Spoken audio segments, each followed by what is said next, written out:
we're going to talk about environment today because that's, we haven't talked about it in a specific way, so we need to get around to that. And as you're going to hear me say, environment is one of the major factors that drives change.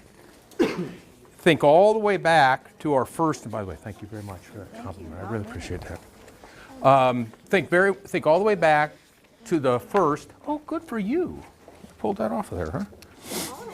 Yeah, you are. We don't know what to do when we get off. Yeah, you are, aren't you? Here we go. Think all the way back to general systems theory. And when we were talking about complex adaptive systems and steady state, you recall the image, you're welcome. You recall the image or the kind of figure, almost like that mountainous thing with almost like a kind of a bumblebee maybe trying to just kind of hover right above the grass line or something like that? If you recall, that kind of mountainous line, that irregular structure, was intended to represent changes in the environment. And the so-called bumblebee path above it, the nature of organizational structure and the changes that were required for systems to maintain the steady state in the face of a changing environment. All right.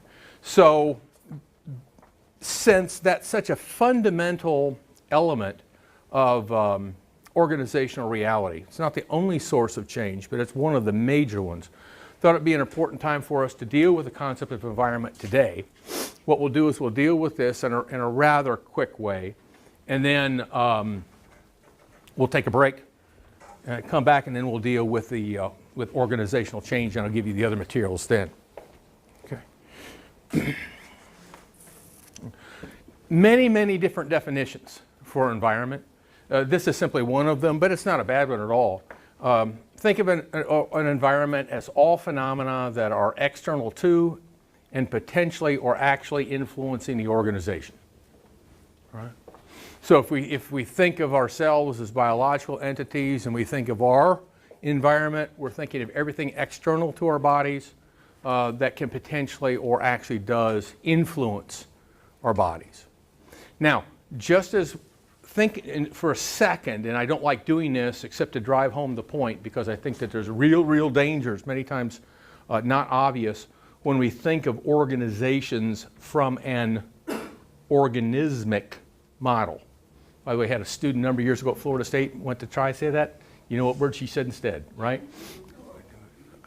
I don't know if I laughed so hard in years. But you couldn't hear me laughing because everybody else was too.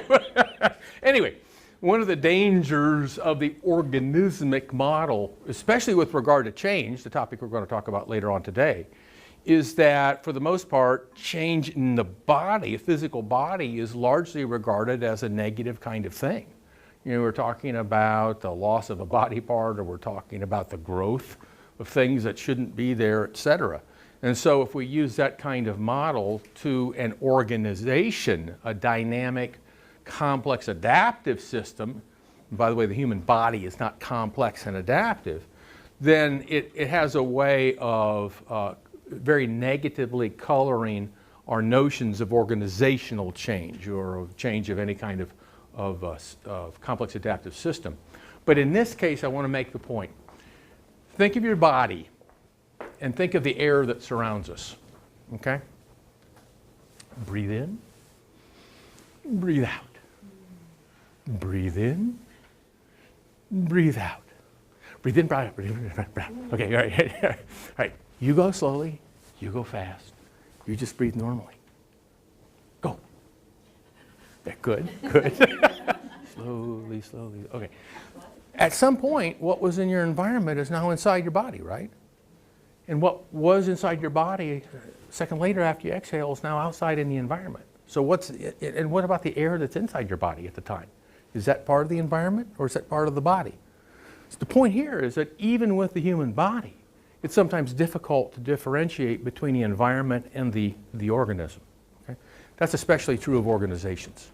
That's especially true of organizations. It's going to be very difficult at times for us to differentiate an organizational boundary from elements of the environment.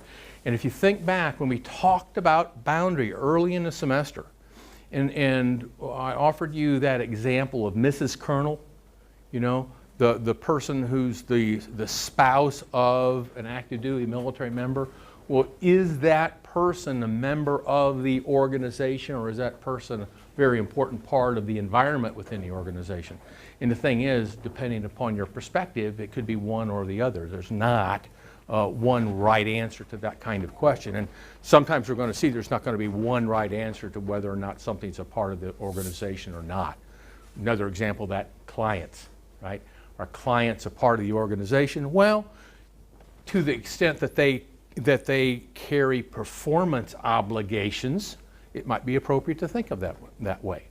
It may also be appropriate to think of them in other contexts as a very important clientele or constituency that's external to the organization. So, with that kind of notion that there is, in a finite way, some ambiguity about what is in and what is external to the organization, let's continue. Many people have attempted to identify what the critical elements of an organizational environment are as they affect organizational behavior or behavior in organizations. So what I want to do is I want to just go through some of these kind of schema with you. And sometimes the schema are consistent and sometimes they're inconsistent with one another because they're kind of looking at things in a different way. That's not bad. That's not bad. Here's one that emphasizes core dimensions of the environment, a very, very conventional way of going about this. And so here are some of the different kind of major elements or variables within this particular approach. Capacity. That speaks to the level of resources available for an organization in its environment. And let's just think about our own setting right here at ETSU, right? We're in largely a rural environment, although we have some, collectively, we've got kind of a metropolitan, statistical metropolitan, damn it.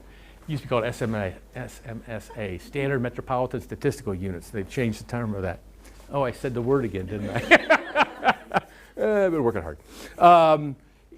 Compare Johnson City, Kingsport, Bristol, Gate City, any of the communities around here with what you might see by way of the resources that are immediately available within an environment, New York City, Baltimore, Los Angeles, Chicago, etc. Right? One of the classic differences between a rural environment or a semi-rural environment and a metropolitan or heavily urban environment is in fact the capacity, the amount of resources that are immediately available to organizations. So, heterogeneity. Heterogeneity in this context speaks to the level of compatibility that exists among different constituencies external to the organization with regard to the demands they place upon the organization. Okay. You know, you're just sitting back there, just grinning like a Cheshire cat. All right, have no idea what's going on. But good eye contact, paying attention, way to go.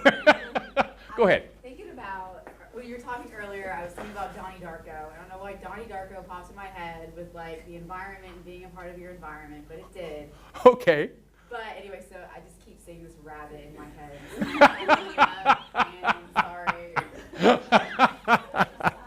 Okay, yeah, we're all tired. That's cool. All right, good, I like that. Okay. For me, saw Bottle Rocket for the first time last night. Anybody seen that movie with Owen Wilson and Luke Wilson? It's back like 1995 or something like that. I recommend it to you. I think it's a fine little movie. Okay, so that's my movie. All right. Stability. Oh, by the way, let's just go back to heterogeneity here. You know, if the constituency around you is in the environment are essentially hold compatible views and compatible demands upon the organization, it can really facilitate. It can be a whole lot easier to manage, to create and manage an organizational presence, a brand, a service to folks in the community, etc. On the other hand, if you're thinking about folks who have very, very competing demands upon the organization, right? How is it as manager that you then deliberately orchestrate your brand, your services to various constituencies when in fact they're competing for the scarce resources and perhaps even competing for a presence in the goal setting that they would have for the organization? Remember, we go back to that notion of organizational effectiveness, and that one of the approaches to organizational effectiveness is the ability to draw down resources from the environment.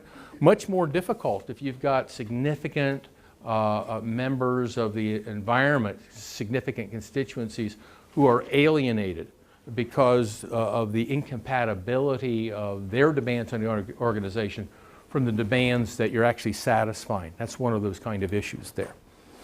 Stability. What's the rate of change in various environmental elements? In other words, is capacity dropping rapidly? Is it increasing or fluctuating? Did you have compatibility of demands out there with regard to the level of heterogeneity? It was really very low, and then something happens and that really changes as the community begins to differentiate themselves with regard to their agenda for the organization. Typically, rural environments tend to be more stable than urban environments, but there's a lot of variation that can occur across time and situation. Concentration. What's your resource distribution across space? Which is to say, let's say like in a Manhattan, right? You got an island. Well, it's if you have to walk from one end of the island to the other and you're walking a long direction, it's not a short walk, but it's not like it's Australia, right? The largest island in the world. But even in Manhattan, with all the density that's there, with the population that's there, with the number of companies and agencies that are there, you can imagine how concentrated the resources are there. Compare that to what we have right here in the Northeast Tennessee region. And we might be able to find many of those same resources. We're not going to be able to find all those kind of resources, but we might be able to find many of them. Chances are they're going to be much more geographically dispersed, right? Now, one of the things that's kind of significant for is if it's information we're talking about in today's age, that tends not to be a problem. I mean, we could seek information on the internet from Europe, from China, from anywhere, and it's here in an instant. Right? But the issue can become resource distribution with regard to clients or services that are available for them where we have to refer out for some level type of intervention that's a part of a comprehensive intervention plan. That's a huge problem, as you know, in rural areas. Oh, by the way, it can also be a problem in urban areas too, because one of the things that's interesting between urban areas and rural areas has to do particularly with groups of people who are disenfranchised, people who are living in the slums or in economic ghetto areas where agencies have been driven largely away for a variety of reasons and where affordable, accessible transportation is difficult to get. So even in those kind of urban areas, we can find these kind of difficulties when it relates to clients and client services. Okay? Domain consensus speaks to the level of agreement among the decision makers across organizations in the environment. Now, do you remember the concept of domain at all? I think I mentioned it, but I probably didn't dwell on it, waiting to do that kind of now. Right. Domain, a word that you've ever heard before as it relates to agencies or organizations? What's that now? Close. Okay, that's one element of it. It's the geographic area with respect to Specialty and services provided. the services provided to particular client populations. That's exactly right. So it's what you provide to whom, residing or occupying what space. Right? So for example, I think if let's say that the two of you are agency directors, et cetera, and you have an inpatient chemical dependency treatment unit and you run a series of halfway houses, right? Chances are, and halfway houses, by the way, for people who are recovering from substance abuse, right? You're not really in competition with one another. You have compatible domains with one another, all right? But if you're XYZ proprietary residential treatment facility, right, and you're the ABC public one, right, now it's still for the same services. Now you're starting to get into a competition level, but public for private, profit private. Chances are you're drawing from different populations, may be able to coexist. Okay, different situation now when instead of your being public, you're private. And whether you're profit intended or non-profit intended, as a private agencies, both offering residential treatment facilities and services for chemically dependent populations, you're probably in such competition with one another for the folks that are available, particularly the folks that have insurance, right, that you're likely to be, again, in competition with one another. So domain consensus speaks to the level of agreement that exists among critical decision makers across the population of organizations that exist in the environment. Now that's going to be interesting too, because if we go back to the concept of organizational goal, you might remember if I said, and I can't remember, I hope I said, that at sometimes there's an approach that one might want to use of thinking about organizational goals as those things that are largely imposed upon organizations by critical actors within their environment. So for example, if you have some people who have certain kind of resources that they want to sell, you have people in your environment who really need certain kinds of services, oh yeah, that by the way would require your organization to purchase those resources from that first company that I alluded to, right? You begin to have the makeup of having the goals, the kind of the services, the domain, just presented right to you. You know, what we need in this community is an organization that will use these kind of resources and convert them using a particular technology to provide these kind of services to this kind of population. And sometimes you actually see coalitions of organizational actors getting together and creating the organization, creating a new organization to meet that very need, to fill that very domain niche. So would the question be, well, did those goals arise out of the organization in its own decision-making process as to what it would stand for? And the answer is no. The goals, the domain in its sense, existed before the organization, and the organization was a natural response by certain initiatives to fill that particular niche. That happens a lot. Okay. Environmental turbulence, this term means a number of different things. I'm going to speak of one particular meaning for it right now. Here the notion, interorganizational, all right? We're going to talk about interorganizational networks. We're going to talk a little bit later on about whole networks of organizations that have complex relationships with one another. So that a change that any one organization makes with respect to even only one of those organizations in its network, those changes may have repercussions throughout the network in ways that are unpredictable. We go all the way back to the first part of the semester where we talked about the interrelatedness, the mutual causality within a system as it relates to a change in any one of its subparts, subsystems, and how that reverberates throughout the system. It's entirely consistent with that particular approach. So this is one approach to looking at the core dimensions of an environment. Okay? Then there's another approach, and we'll refer to this as selected aspects of the environment. And they're slicing the pie differently here. They're still looking at the environment, but instead of looking at those kind of things, they're saying, well, what are the technological conditions that exist within the environment? And this is particularly the case, let's say, with certain kinds of industries. And we might think of in social work as occupying a place in a number of different kinds of industries. Think of an industry as anything that involves a technology, right?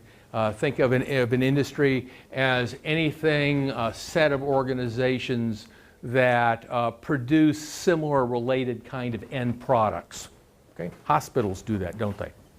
General purpose hospitals, right? Mental health clinics, right? Child welfare systems, particularly if we were talking about private adoption agencies or something like that. There's a concept here of creative destruction. And this really relates to those technological environments that are ever changing and where the need exists to stay abreast of the newest technologies in order to be able to compete in an environment. And the notion of creative destruction is that you've got to keep up with those technological changes or you die.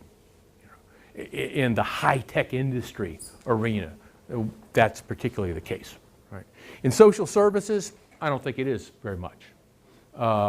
What's the newest psychotherapy that's really proven itself to be particularly successful with populations of folks that have a prevalent kind of mental or emotional conditions? Right? Yeah, it might be. The thing is anything challenging some of these things right now? I mean, we have a new one coming along. It's kind of takes a while for a new psychotherapeutic modality to come forward.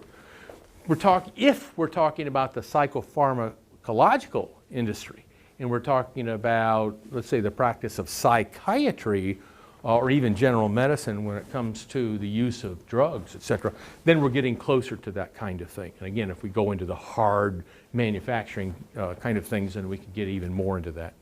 What are the legal conditions of the environment? All right. Some people have differentiated the legal conditions as being facilitative, regulatory, or constitutive. And basically what this means is facilitative, there are legal conditions, legal forms, legal processes to create an organization, to engage in relationship with clientele or with other organizations, to create mergers and contracts, even to dissolve an organization. So these things facilitate certain kind of operations in the organization. There are regulatory laws that govern how organizations in certain industries conduct themselves with regard to the public, in regard to key elements of their environment.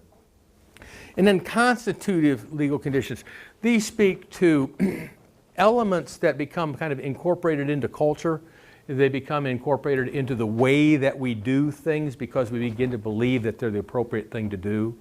So when we're talking about equal employment opportunity, for example, and then we move beyond that and we begin to think in terms of cultural sensitivity and cultural competency training, et cetera, that starts to become a part of the constitutive, part of the constitution of the organization.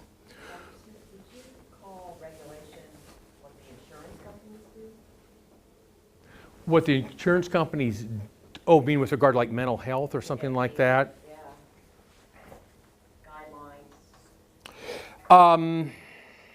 I would regard that in a sense as more of the economic conditions of the environment because generally the insurance companies themselves don't act with the authority of law. They don't create the law. Now, as organizational actors that have some impact on their environment, they certainly can influence lawmaking through their various agents, their PACs, et cetera, or political action committees. But don't insurance companies have guidelines? Oh, yes. And if you either follow the guidelines or you don't get paid? And that's why I just personally would put it into the economic conditions of an environment because you don't get paid. So that becomes a condition of the exchange of the money, of the funds. But most of the time when we're talking about the legal conditions, we're talking about things that are the result of legislatively enacted law or court-mandated law for the most part, as opposed to the way the economic systems work. Now, when we're talking about legal conditions, though, when we're talking about insurance code, for example, so many of the states will have a whole body of laws that govern the way insurance companies function. And then there'll be maybe an interface between that and their mental health code. Yeah, as we're going back there, sure, we're getting back into those legal conditions. Yes, we are. And so in that sense, yes. In that sense, I would say yes. Okay. Political conditions certainly have an overlap with the legal conditions, but they're also broader. They speak to agenda, broader agenda. Some people have said that laws are yesterday's ethics made formal, and that politics is a process whereby those notions of right, wrong, or advantage and disadvantage are played out. The political conditions influence organizations, and organizations influence political conditions. Demographic conditions. This is one of the most important things going on in the country today. Significant changes in the demographics of the American country and of the American workforce. Significant demographic changes within organizations, leading many times, there are positive correlations, statistically speaking, with the incidence of conflict and the nature of conflict, as people have to find ways of communicating with one another, finding agreement with one another, as cultures begin to clash, as cultures, people representing or coming from different kind of cultures come into a workplace perhaps governed by traditional kind of norms, and wanting some elbow room for the expression of their own cultural expressions within that organization. Innovation by way of the organizations responding to those internal dynamics, identifying new markets, identifying new demands, having new constituencies or different constituencies make significantly different kinds of demands upon them, and developing new interorganizational linkages as a way of responding to all of these kind of conditions. So that begins to speak to just, again, another way of looking at organizations where you kind of cut that at a different angle.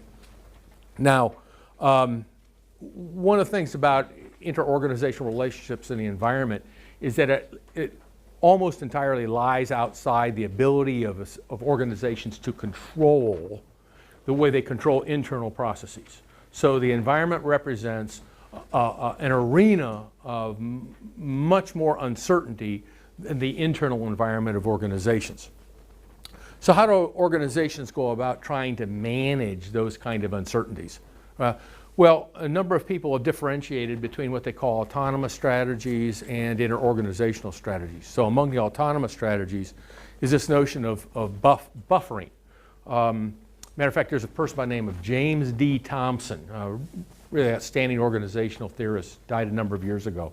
But he wrote a book called Organizations in Action. And it was a book that was developed around a set of propositions that he would introduce one after another and then discuss the implications of those propositions. It was a very, very dynamic book in the way he was looking at it. And one of the things he was interested in looking at is the way organizations buffer uncertainty. And there are a variety of ways of doing that. And when we're looking at an organization in terms of the internal effort to control and buffer uncertainty, we'll frequently use the term coupling. And we'll talk about tight coupling or loose coupling. Right? So if, for example, I think I used an example at one point in time of like Keebler elves making cookies. And so you've got this conveyor belt here, and you've got some kind of stamping machine, and let's just pretend that the stamping machine is set to rise about this much above the dough that goes through it. And if the dough is too watery, it comes down, it stamps it, but it doesn't make any difference. It just flows right back. So the stamp has no effect, if you will. If it's too dry, maybe it sticks to it. And so the first couple things get stamped out, and then after that it's just mushing it down because all that kind of goo is stuck up in there. So what you've got to do is you've got to be really careful in terms of controlling uncertainty, in terms of the amount of flour that goes in, egg white, water. I don't know how you make cookies. But the fact is that the ingredients have to be pretty determined, pretty specified in order for this thing to work smoothly. In a case like that, we might talk about tight coupling in terms of the technology, tight coupling between different kind of departments that require a considerable standardization of inputs in order for their technologies to work.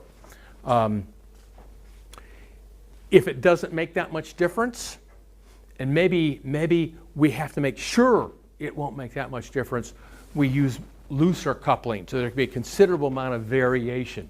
But we build processes, we build we adapt technology or choose technology that can incorporate a wide amount of variation. Well, when we're talking about interorganizational certainties, and you're using something similar to this, a buffering kind of strategy, the notion here might be stockpiling resources that we're going to need so that we can continue to operate if there's a significant decrease in the availability on the market of that particular resource. Right?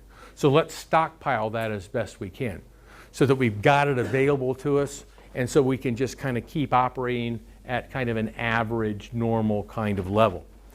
When the demand for our product goes down, what do we do with it? Well, we don't necessarily reduce our production. What we do is we warehouse our product so that when demand comes back up, we can meet the demand, perhaps even with just normal production. But when demand really peaks, we have that surplus available so that, again, we can continue to operate at a fairly standard rate without significant changes in the number of people we need, the amount of resource we need, because we're using these kind of buffering strategies. Right? Smoothing is the thing where you try to anticipate these things as well, particularly the levels of demand on your own time and the resources that you have available. And so instead of trying to take care, let's say using a human service example, of all the clients that come through the door between the hours of 10 and 2 o'clock in the afternoon, that you require people to make appointments. And the appointments start at 8 o'clock in the morning and they go to 5 o'clock in the afternoon. Right? Now maybe some people don't want to come at 8 o'clock, maybe some people don't want to come at 4. But the fact is, you can't reasonably accommodate the rush through the doors between those choice hours of 10 and 2. And so what you're going to use is a smoothing strategy to schedule those demands so that you can accommodate it with the resources that you have available to you. Forecasting, again, attempting to predict what the demand's going to be in the long run so that you can make strategic accommodation for this. Rationing speaks to basically kind of cranking down your production and then making sure that only certain people get their fair share of these kind of things. And if you'll notice what I'm saying here, this is particularly important for us in the human services, because particularly if we're working in a public human service environment, public human service organization, we tend to be working in something of a monopoly. And unfortunately, that means that if we decide to ration down the availability of whatever it is that we have to offer people, many times those people don't have other choices that are legitimately accessible to them. So it's a way of helping to regulate, facilitate organizational functioning, but it may come at the expense of meeting people's needs. It may come at the expense of meeting people's needs, because they don't have other sources that they can go to. In a non-monopolistic environment, if we choose to crank down the availability of our product to people, they can simply go out and buy it elsewhere. The market mechanisms respond to that over time if they haven't already responded to it immediately. So you don't tend to see the rationing in the competitive open market. When have you typically thought of rationing? When have you typically thought of rationing in the open market? Maybe you. Well, I was going to say when you're shipwrecked or lost at sea.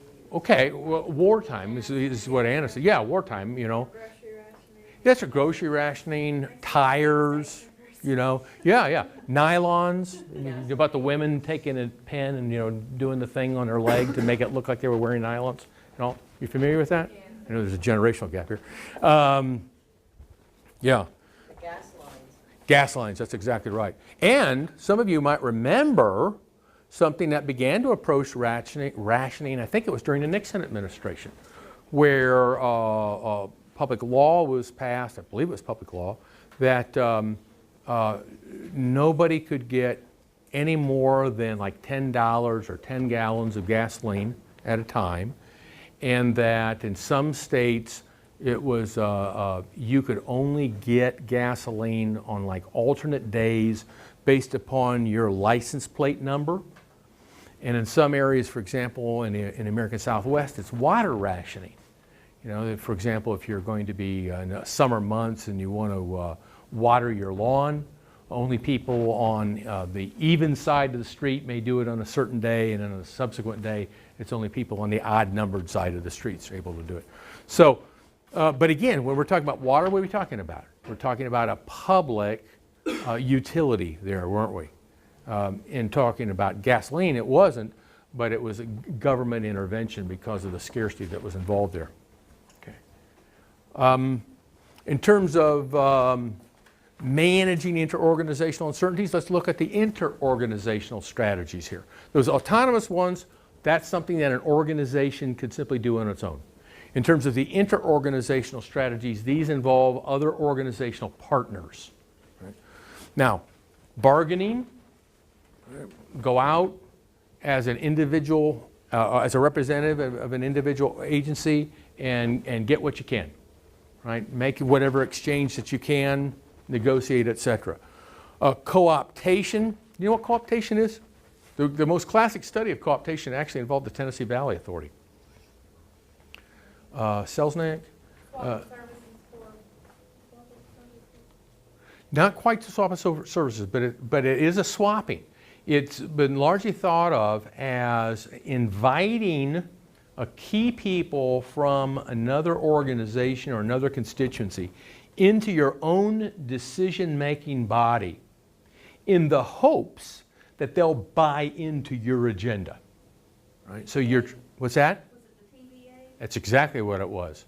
Was that a strategy for winning over people to put them on your board or something? Yeah, and that's exactly what that is. That's the same thing. I mean, what's the danger of inviting people who are opposed to your organizational agenda or are in competition with your organizational agenda to come into your own decision-making body in the hopes that you'll be able to seduce them into being your ally? You can't seduce them, now you're showing your hand. Yeah, that's exactly right. You're showing your hand, and what you may have done is you may set up a situation where in attempting to co-opt a number of people, they create the dominant coalition within your organization, and now you've lost control of your organization. And that's what Selznick's study of the TVA demonstrated. In an effort to co-opt rich landowners and kind of agribusiness in the area on behalf of the poor landed folk, they in fact lost control of that agenda and TVA became largely an agent of the dominant economic interests and political interests already in the area. Okay. Coalition involves the voluntary agreement but existing over time to work with regard to goal attainment around common ends. And then mergers represent an effort to move the interorganizational dynamic into the innards of the organization. It's an effort to convert interorganization to intra-organizational dynamics and therefore dominate it. You know the difference between inter and intra? Okay. Inter between, intra within. So the mergers represent an effort to manage interorganizational uncertainties by then wrapping the boundary of the organization around them and converting it into an intra-organizational dynamic, which is now subject to the control of the highest hierarchy of the organization. We'll come back to that in a bit. Oh, by the way, these things here, vertical integration, example was interesting is Buick. Apparently, at one point in time back in the early 1900s, the fellow who was manufacturing Buick decided, you know something? He says, if I buy a bunch of these car sales places and make them part of Buick, see, then what I'll do, that's vertical, and it's forward integration in the sense that I will be moving my product, but still under my control, out into the showroom floor. I'll still have control over that, pricing, marketing, et cetera, and we'll get the product out that way. I'll eliminate the negotiation that I have to do with these various retail outlets for my product.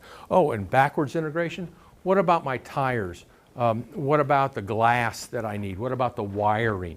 What about these various kind of stamped metal pieces? Right? Well, instead of contracting for those kind of things, if I simply manufacture them myself by acquiring these other plants that in the past have been my suppliers, hey, guess what I've done there? Now I can try and reap the economic advantages that in the past they have accrued through their profits that have come at my expense. So if I'm a canny enough business person and a negotiator to do that, then what I can do is capture the entire manufacturing process from the beginning product all the way out to the final sale of the finished product to the public. Vertical integration. Horizontal or competitive mergers occur when competing organizations, one swallows up the other or they agree to merge. Diversification, we don't see that too much, I think, in the human services. That's when companies try to kind of balance their risks and the benefits by acquiring a variety of companies with a variety of different kind of product lines. Disney, I think, has done that. You know, they're all over the place in terms of the kind of product that they have. So if the market in one thing goes down, they've got other kind of market commodities that can help them. Now, I'm going to show you a table in just a second here. I want you to realize that as we were talking about those things about coalition and merger, et cetera, Roland Warren, individual I've mentioned before, has anticipated this, and he's talked about interorganizational contexts. And you see the free choice, coalitional, federative, and unitary. And in that order, we're going from the most autonomy that a particular organizational unit might have to the least autonomy. We're going from a free choice environment where you're just out there in the law of the jungle kind of thing, the economic or organizational jungle, to where you're a part of a more encompassing single organizational entity. Right? So here's the big one. Here's your dimensions that he uses to differentiate social choice, coalitional, federative, and unitary. I'll give you an example of this. Along this line here, if you're thinking social choice, think mom and pop social service agency. All right? Think of something that you might create in your profession as an agency. You're the executive director. You've got 6 professionals you're working with, and you've got 2 administrative assistants. And that's what you do. And it's fee for services, and you've got some grants, right? That's your organization, okay? When you work with other organizations, for example, there's no inclusive goal. There's no set of goals that 6 or 10 other organizations impose upon you, or even one great, much big organization imposes on you. You're out there in that, again, the jungle of competitors, okay? Coalitional, think of your mom and pop social service agency, the ABC Human Service Organization, right? Now involved with 6 other organizations all agreeing to sponsor a joint project. You're going to try to provide therapeutic recreational activities for disadvantaged kids. Your agency is going to be a part of that. You've got 5 other agency partners that are all a part of that. You meet together. You each contribute as partners to that project. That's what a coalitional kind of environment or context speaks to. Federative. Does anybody have in mind what a federative context in the human service organizations might look like? An umbrella organization? Getting close. Getting close. What did she say? An umbrella organization. What do you mean by an umbrella organization?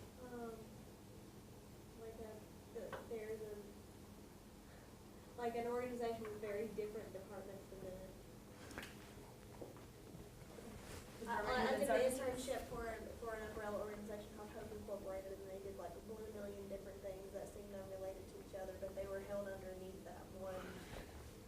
probably you're talking about, I mean, like Frontier Health, for example. Probably better to think of that kind of organization or Frontier Health as a unitary, although there are certain elements that would be begin to approach federative. Federative, the thing I'm thinking of is United Way. Okay? United Way. Organizations apply for membership and support from United Way. In return for that, they concede certain elements of their autonomy. For example, the freedom to pursue donations, the when, from whom, how, that becomes ceded to United Way. United Way, through its budgeting process, will strongly shape what agencies they're going to support to engage in certain kind of programs. So they begin to reduce the level of competition across programs to do the same kind of things with the same kind of people, etc. And one of the things about a federative context as opposed to coalitional is that there's now a formal structure. A formal structure, an inclusive structure, a leadership structure is built. Now, United Way ultimately doesn't pay your salary as the senior social worker for the ABC Human Service Company. What they do is they give a grant of money to your organization in response to your appeal for that. And so long as the company, your company, does the kind of things that you promise United Way you'll do, then the company gets to keep that money and spend it for those particular purposes. But depart strongly from what that agreement was, and you lose the money. So you've given up some of your autonomy that you would have as a coalition, as a coalitional member. As a coalitional member, anytime you want to back out, you back out. There's no overarching formal structure that tells you what you must do. If you back out of the coalition, it may cost you some things, but it's an act of backing out of a more informal, structure-less kind of situation as opposed to the formal structure here. Informal structure, formal structure. Unitary, single organizational hierarchy that actually owns all of those parts. So that's what I'm saying. If you're talking about an umbrella organization, as I'm understanding you're talking about it, we're probably talking about a unitary thing here.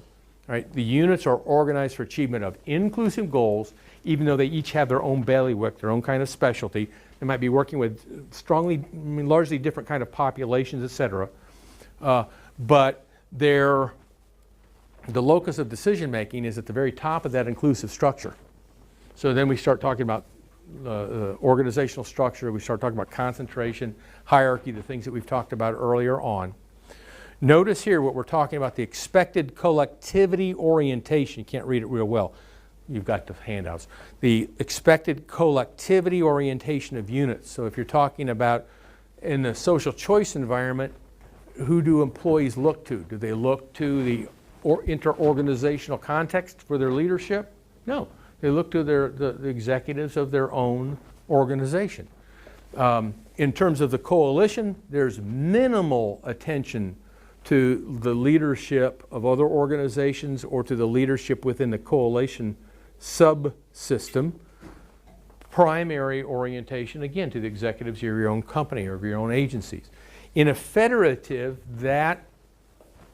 context, that awareness too, that requirement that one be sensitive to and respond to the leadership expectations of the overarching, formally constituted executive substrate of the federation becomes important. So here people are having to look to both their own organizational leadership and also the mandate from the federation. And in a unitary context, now we're really talking about that kind of prismatic kind of thing. Maybe I shouldn't use the word prismatic thing. It's oh wow, it's inter-organizational? No, it's simply the organization. This university, all right, is a good example of kind of an inter-organizational arena that's actually thought of as a unitary thing. Right? In social work, We have our own curriculum. We have our own separate accreditations for BSW and MSW program. We've got our own budget. We don't own the budget. We don't own the money. ETSU owns the money, right? But our goals are not necessarily the goals of chemistry or not necessarily the goals of art or whatever. And at sometimes those different departments are competing for the same dollar that the university has to invest in one department or one program or another. So there's a lot of kind of an inter-organizational feel to the kind of things that one does in a university, but in the end, you're still all wearing the same brand. Okay? You're still all wearing the same colors and the same lapel pin. Okay, kind of a unitary thing. Does that make sense to you? Okay, all right. All right. And then, quickly now, I know we'll take the break.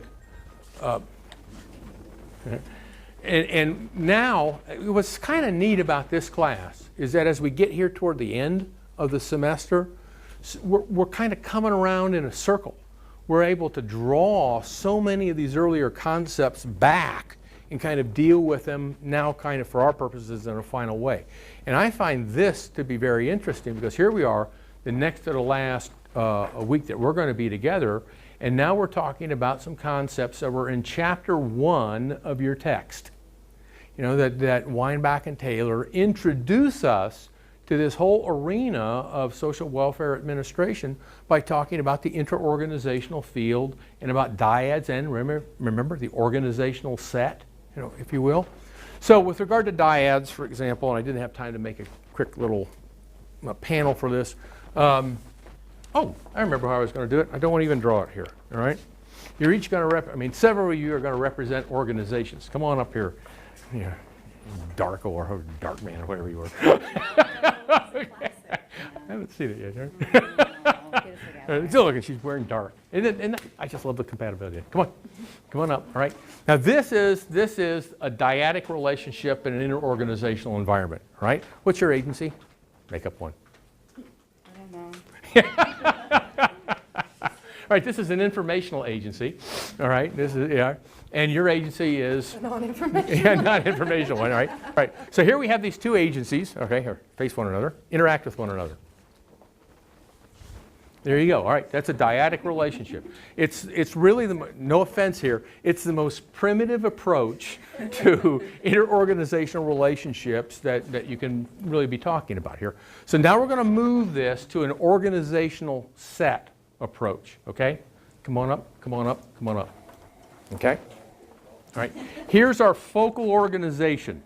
Here's our focal organization.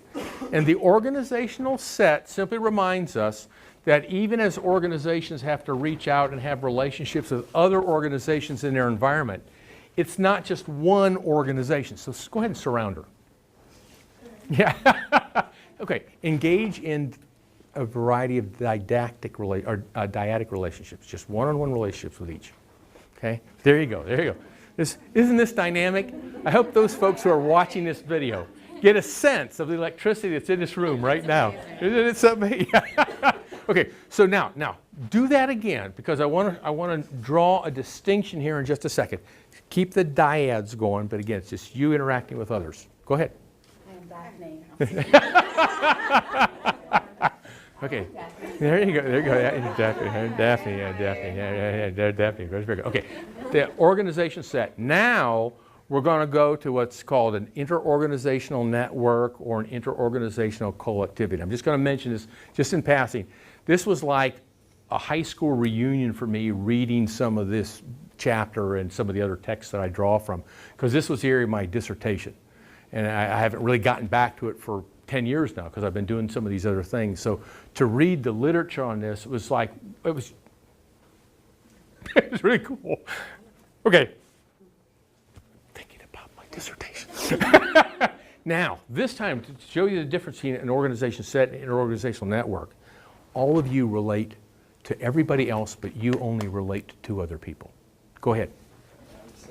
Go ahead. Everybody, you all relate to everybody, you except you in response only relate to two.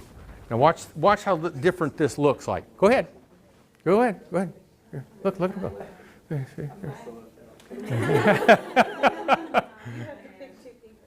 thought that's what he said. Yeah, go ahead. Yeah. There you go. Now, go back to organization set. Go back to organization set. It's just the dyads. You just relating to everybody else. Go ahead, do it. Shake. Okay. Now go to the inter-organizational network. The last thing that you had done before. You get a sense of how much more dynamic that is, how much more complex that is, because instead of just looking at the focal organization and the almost singular relationships that the organization has with other organizations in the environment, now it's everybody choosing to act with regard to others in that network as they see appropriate. So we're not looking at one individual organization and its key relationships in the environment. We're looking at a network that has a variety of different kind of interactions across partners, and not everyone necessarily relating to every other element within the network. So some folks may be in a central position, some people may be in a peripheral position, but interacting with most or with all, and some people may be actually in a fairly peripheral position with limited interaction, but still a part of that network. And while we might think of this as a network, the network itself exists within the environment.